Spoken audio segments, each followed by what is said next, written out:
Hello दोस्तों, नमस्कार। YouTube के SP math by RP channel पर आप लोगों का हार्दिक स्वागत है।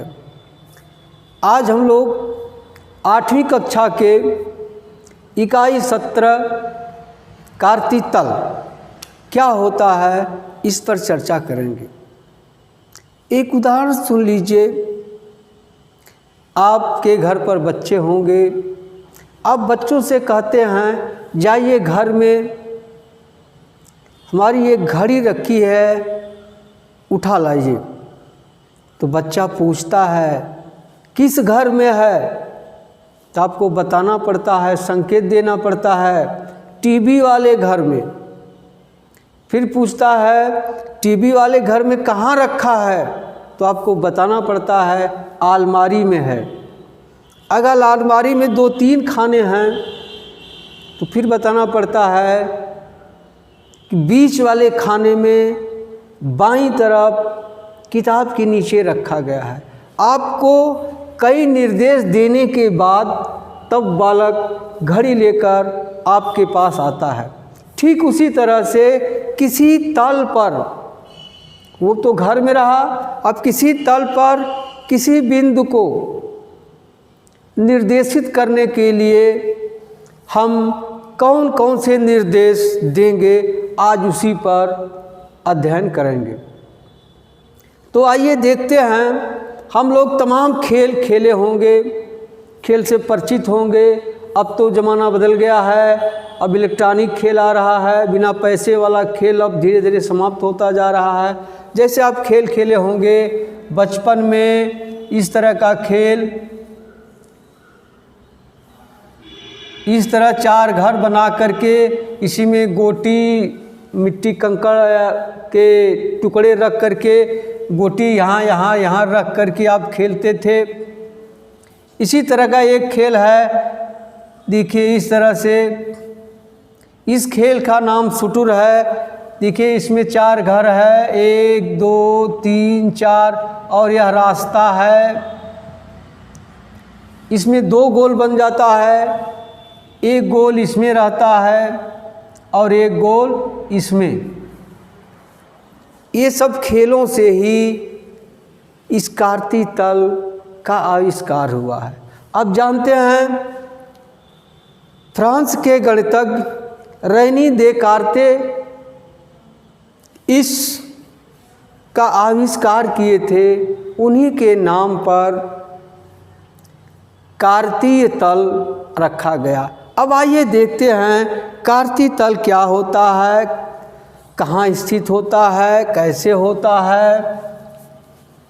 अब उन्होंने कैसे आविष्कार किया। देखिए किसी समतल पर, देखिए यह बोर्ड समतल है, 2 रेखाएं परस्पर लंबवत खींच दी जाएं, परस्पर लंबवत खींच दी जाएं तो खड़ी रेखा को, देखिए यह खड़ी रेखा है, खींचने में थोड़ा टेढ़ा हो रहा है।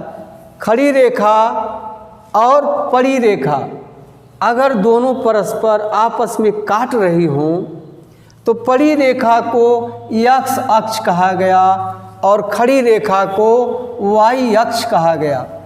क्या कहा गया? पड़ी रेखा को x अक्ष, खड़ी रेखा को y अक्ष कहा गया। जहाँ दोनों बिंदु आपस में, दोनों रेखाएं आपस में काट रही हैं, इसे मूल बिंदु कहा गया। क्या? मूल बिंदु।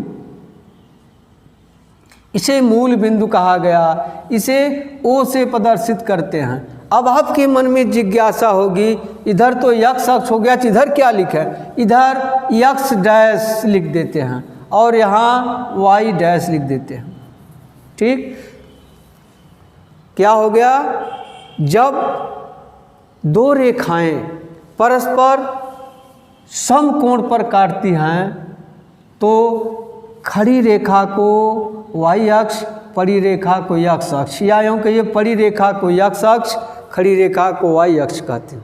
या आप कह सकते हैं जब 2 रेखाएं परस्पर लंबवत काटती हैं तो उनमें से एक रेखा को x अक्ष, दूसरी रेखा को y अक्ष कहते हैं। यह घूमकर इधर भी हो सकता है, इधर भी हो सकता है, लेकिन आपके कोर्स में प्रायः इसी तरह मिलेगा।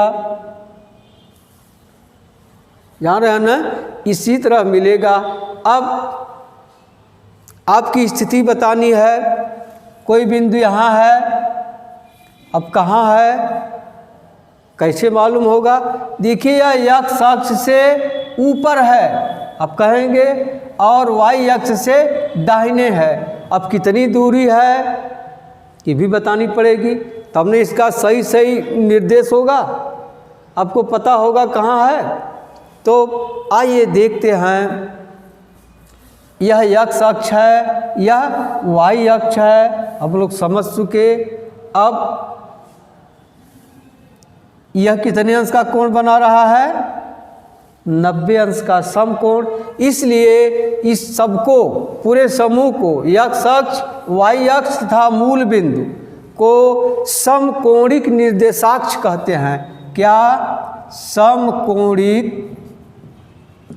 समकोणिक निर्देशाक्ष कहते हैं। समकोणिक निर्देशाक्ष। अब समकोणिक शब्द बार बार नहीं कहा जाएगा, सिर्फ क्या कहा जाएगा? निर्देशाक्ष। x अक्ष, y अक्ष और मूल बिंदु को समकोणिक निर्देशाक्ष कहा जाता है, या इसे आप निर्देश फ्रेम भी कहते हैं। निर्देश फ्रेम, इसे निर्देश फ्रेम भी कहते हैं या निर्देशाक्ष कहते हैं। अब समकोणिक निर्देशाक्ष जिस तल पर स्थित होता है, समकोणिक निर्देशाक्ष जिस तल पर स्थित होता है, उस तल को कार्तीय तल कहते हैं। आपको याद हो गया होगा, समकोणिक निर्देशाक्ष जिस तल पर स्थित होता है उसे कार्तीय तल कहते हैं, या उस तल को कार्तीय तल कहते हैं।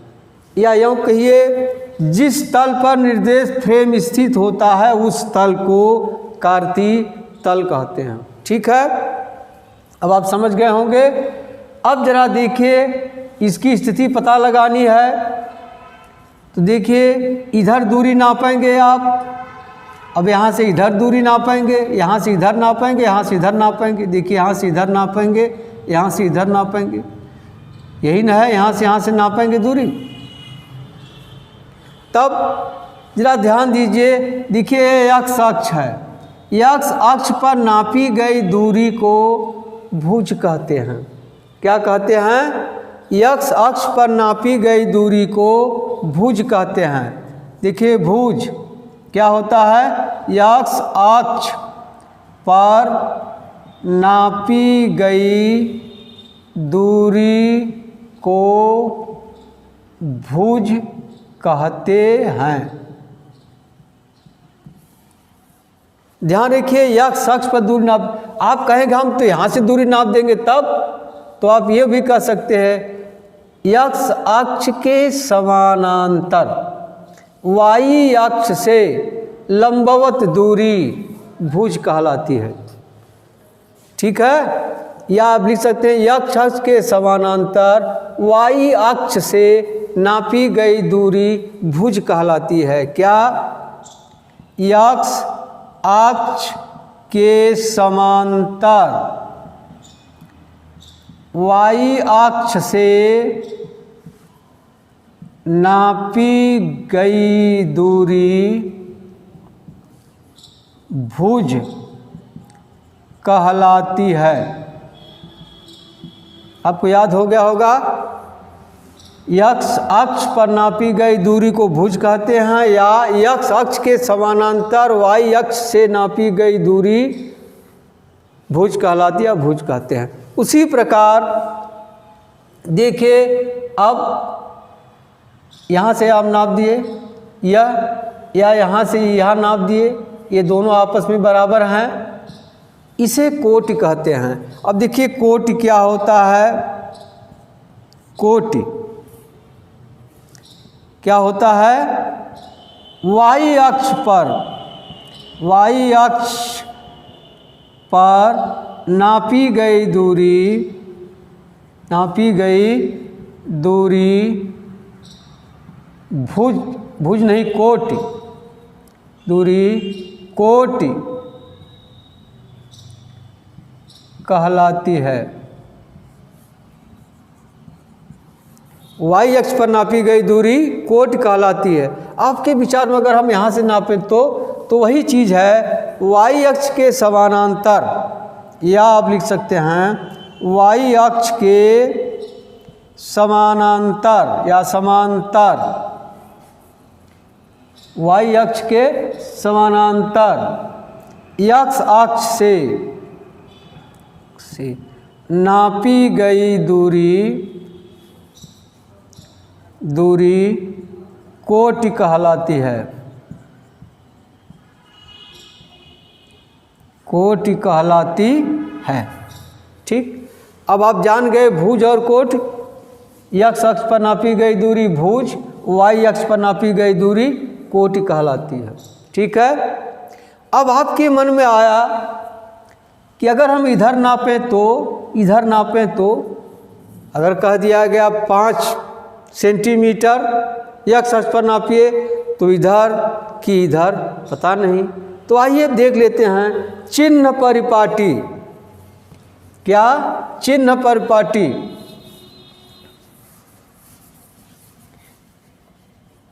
अब देखिए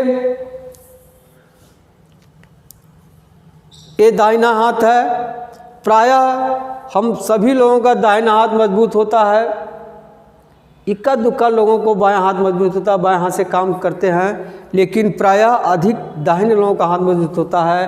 तो अब जान लीजिए, आप इस तरह सवाल लगा रहे हैं तो दाहिने तरफ की नापी गई समस्त दूरियां धनात्मक होती हैं। इधर आप नाप रहे, चाहे जहाँ से नापिए आप, दाहिने तरफ समस्त दूरियां क्या होगी? धनात्मक होगी। अगर आपको भूलता है तो तुरंत याद रखिएगा, इधर दाहिने तरफ नाप रहे हैं इसलिए यह दूरी धनात्मक होगी, और बाईं तरफ, इधर बाईं तरफ की तरफ नापी गई दूरी ऋणात्मक होगी। चाहे जहाँ से आप नापिए, वाई अक्ष के बाईं ओर समस्त दूरियां क्या होती हैं? ऋणात्मक होती हैं। उसी तरह से आ जाइए, अब देखिए हमारा सर बुद्धिमान है, ज़्यादा महत्वपूर्ण है या पैर? सर महत्वपूर्ण है, क्योंकि तमाम लोग ऐसे हैं जिनके पास सर है लेकिन बाज़ारों में पागल बनकर घूम रहे हैं, दिमाग नहीं है। लेकिन बहुत लोग ऐसे हैं जिनके पास पैर नहीं है, पैसा कमा रहे हैं, सामाजिक मान मर्यादाएं कमा रहे हैं, इसलिए सर की तरफ ऊपर नापी गई दूरी सब धनात्मक होती है। अब देखिए यहाँ से ऊपर जो भी दूरी नापी जाएगी सब क्या होगी? धनात्मक होगी। और इधर नहीं, नीचे नापी जाएगी जो पैर की तरफ ऋणात्मक होगी, नीचे की तरफ जो भी दूरी नापी जाएगी ऋणात्मक होगी। अब आप कहेंगे कि ये क्या है, तो जरा इसको भी जान लीजिए। अब चिन्ह परिपाटी समझ लिए, फिर सुन लीजिए। एक्स अक्ष के ऊपर सभी दूरियां धनात्मक होती हैं, एक्स अक्ष के नीचे सभी दूरियां ऋणात्मक होती हैं, वाई अक्ष के बाएं समस्त दूरियां ऋणात्मक होती हैं, वाई अक्ष के दाएं समस्त दूरियां धनात्मक होती हैं। ठीक है, अब देखिए इसे क्या कहते हैं। अब मान लीजिए यह एक स्थान है, ये पूरे स्थान को 4 बराबर भागों में बांट दिया गया, इसलिए इसको कहते हैं चौथा अंश या चतुर्थांश। क्या? चतुर्थांश। ये भी चतुर्थांश, ये भी चतुर्थांश, ये भी चतुर्थांश। आपको पूछा जा सकता है क्यों चतुर्थांश कहते हैं, तो आप कहेंगे यह 1 भाग का 1/4 भाग है, यानी 1/4 भाग है, इसलिए इसे चौथा अंश कहते हैं, चतुर्थांश है। यह प्रथम चतुर्थांश है। प्रथम चतुर्थांश देखिए है वाई या एक्स ओ वाई, और यह है द्वितीय चतुर्थांश वाई ओ एक्स डैश, और यह है तृतीय चतुर्थांश x dash o y dash, यह है चतुर्थ चतुर्थांश क्या है? Y dash o x. इसे प्रथम पाद भी कहते हैं। क्या? प्रथम पाद। इसे द्वितीय पाद, तृतीय पाद और चतुर्थ पाद भी कहते हैं।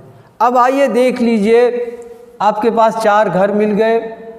पहले घर में कौन धन होता है, कौन ऋण होता है? देखिए भुज,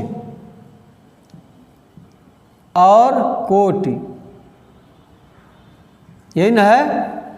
तो पहले घर में देखिए भुज किधर नापेंगे, x अक्ष पर, इधर नाप रहे हैं तो यह धन होगा। कोटि क्या है, ऊपर नाप रहे हैं, यह भी धन होगा। अब आ जाइए दूसरे घर में, देखिए भुज इधर नाप रहे हैं इसलिए ऋण होगा, यह भुज है। और कोटि ऊपर नाप रहे हैं, यह धन होगा, याद रखिएगा। अब आ जाइए तीसरे घर में, देखिए भुज इधर नाप रहे हैं, ऋण होगा। और कोटि नीचे नाप रहे हैं, यह भी ऋण होगा। यहाँ भी है भुज और कोटि। अब आ जाइए चौथे घर में, भुज इधर नाप रहे हैं, धन होगा। कोटि नीचे नाप रहे हैं, ऋण होगा। यह देखिए भुज है, यह कोटि है। अब आप कहेंगे ये भुज कोटि क्या होता है, तो देखिए इसे निर्देशांक कहते हैं। क्या, यही ना अंक बता रहा है कि अमुक वस्तु कहाँ है। यह निर्देशांक, निर्देशांक कैसे लिखा जाता है, देखिए लिखा जाता है भुज कामा लगाकर कोटि और कोष्ठ में बंद कर दिया जाता है। प्रायः छोटे कोष्ठ में निर्देशांक लिखा जाता है, कभी कभी अन्य कोष्ठकों का भी प्रयोग किया जा सकता है, किया जाता भी है। अब आइए देखें, मान लीजिए हम लिख दिए 3 और 5, इसमें पूछा जाएगा भुज क्या है, क्या है 3 है, कोटि क्या है 5 है। सबसे पहले भुज लिखा जाता है, इसके बाद कोटि लिखा जाता है, बीच में कामा लगाकर कोष्ठ में बंद कर दिया जाता है। अगर इस तरह लिख दिया जाए 5 3, तो आप इसको इसमें कोटि मत समझना, यह भुज है। हमेशा भुज पहले लिखा जाता है, कोटि बाद में लिखा जाता है। आप ध्यान रखिए, जब भी आप शर्ट पहनते हैं तो पहले भुजा डालते हैं, फिर बाद में आप सर डालते हैं। तो ध्यान रखिए, पहले भुज होगा, बाद में कोटि होगा, ठीक है। अब आप जान गए कार्ती तल, भुज और कोटि, मूल बिंदु, x अक्ष, y अक्ष सब जान गए। आइए अब एक लुका छिपी का खेल खेलते हैं कि दिया गया बिंदु कहाँ है, किस स्थिति में है। देखिए, मान लीजिए 3-4 सवाल दे रहे हैं, 4 3, यह A है, यहाँ है ऋण 5 2, यह B है ऋण 3 ऋण 4, यह C है, ठीक है। और यहाँ 0 0, यह D है, और E है 1 5 ऋण 4, और F है 0 ऋण 7, और है G है 8 0। अब इन्हीं को आपको पता लगाना है किस घर में लोग छुपे हुए हैं।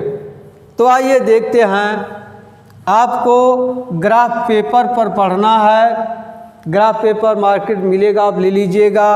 अब आइए देखते हैं सवाल को। पहला सवाल देखिए 4 3।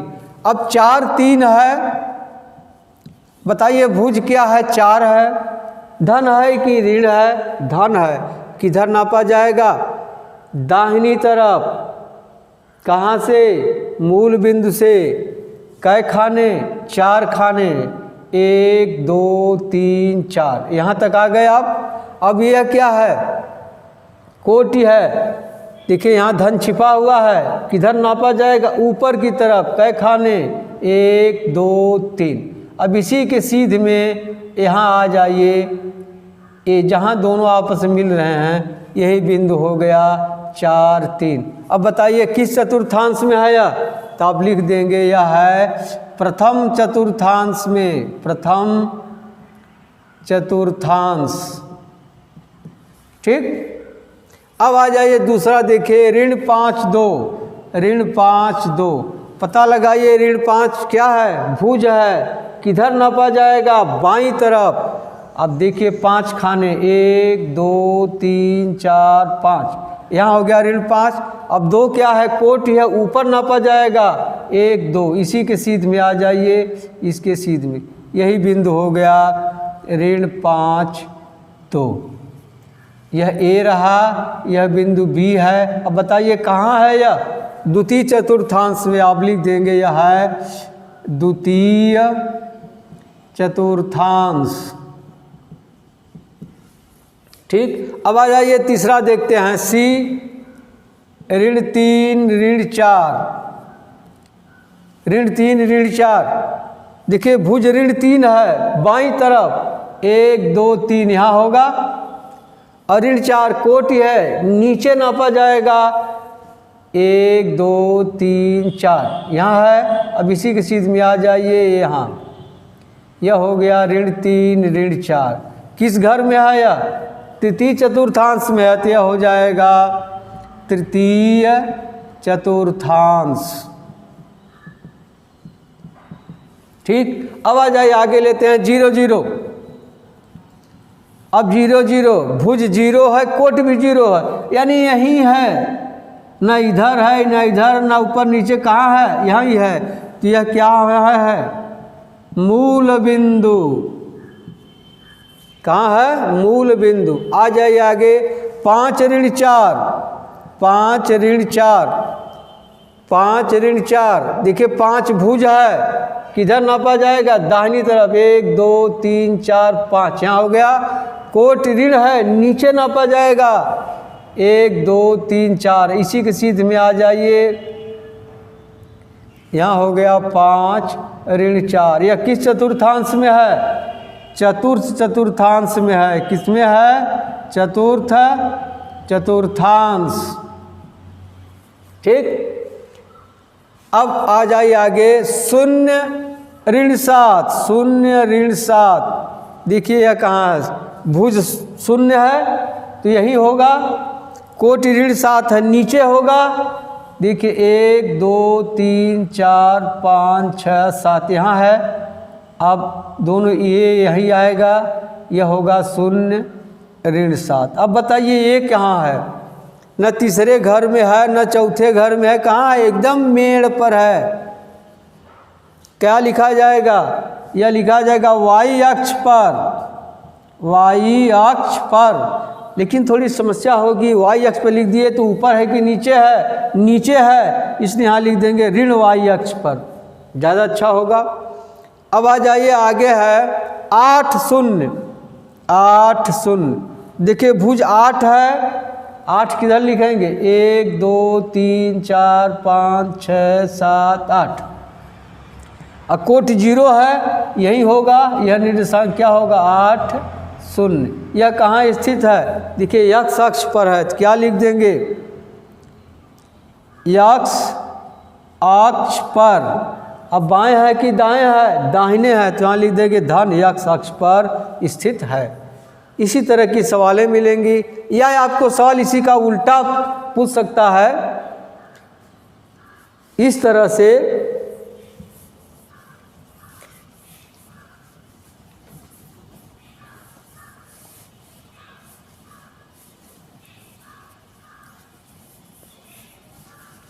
देखिए इस तरह से पूछ सकता है, या यक्ष अक्ष हो गया या वाई अक्ष। इस तरह से आपको ग्राफ पेपर खींचा रहेगा, कापी मिलेगी, आप बाज़ार से ले लीजिए। इस तरह से खींचा रहेगा, बराबर बराबर दूरी पर वर्गाकार क्षेत्र बना रहेगा। अगर पूछ दिया, देखिए यह O है, पूछ दिया इसका निर्देशांक निकालना है P है, तो क्या करेंगे आप, यही अक्ष है ना, इधर से आप खाना गिनेंगे 1 2, 2 खाना है तो यहाँ भुज 2 लिख देंगे। अब इधर से देखिए नापिए 1 2 3, 3 पर है, यहाँ 3 लिख दीजिए, इसका निर्देशांक 2 3 हो जाएगा। अगर मान लीजिए इसका पूछ रहा है, पहले भुज नापेंगे, देखिए अक्ष अक्ष यही है 1 2 3 4, यहाँ हो जाएगा ऋण 4। और इधर कोट नाप लीजिए। देखिए 1 2 3 4 यहाँ हो जाएगा ऋण 4, इसका निर्देशांक ऋण 4 हो जाएगा। इस तरह से ग्राफ बनाकर भी दिया होगा, या आपको बिंदु दिया है, आपको बताना है बिंदु किस चतुर्थांश में स्थित है। ठीक। यदि आपको वीडियो अच्छा लगा हो सब्सक्राइब कीजिए, लाइक कीजिए। यदि अच्छा न लगा हो तो डिसलाइक कीजिए। अब अभ्यास प्रश्न इस पर जो है अगले वीडियो में बताया जाएगा। अब मिलते हैं अगली वीडियो में, तब तक के लिए धन्यवाद। जय हिंद।